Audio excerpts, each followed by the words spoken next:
Isaiah 45, that the blessing will follow me and I'm gonna flourish. So I think that's the right word for it.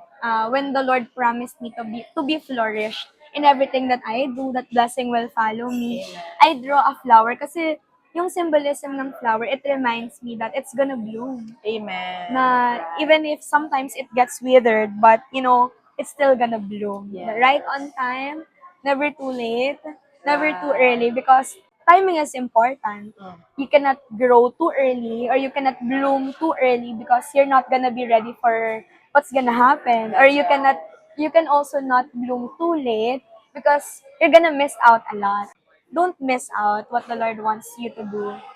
And don't be too early. Don't rush. Amen. Kasi nga, we're never too late when we put our timeline sa hands ng Lord. Amen. So put your timeline in.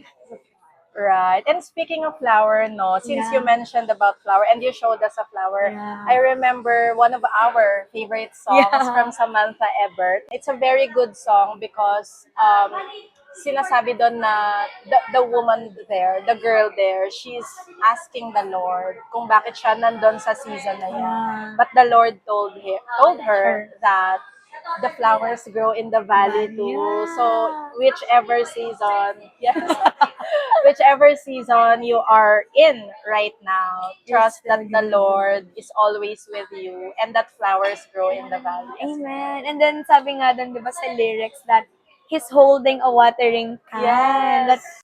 He's the one who planted you, and at the same time, He's also responsible for your growth. Yes. No, Amen. so wherever the Lord placed you, surely you will grow. So Amen. even if So, you're still at the valley, at the valley. or on a mountain top, or in a good soil, you're meant to grow. Amen. Yes. And you are never buried because you are planted. Planted. Wow. Amen.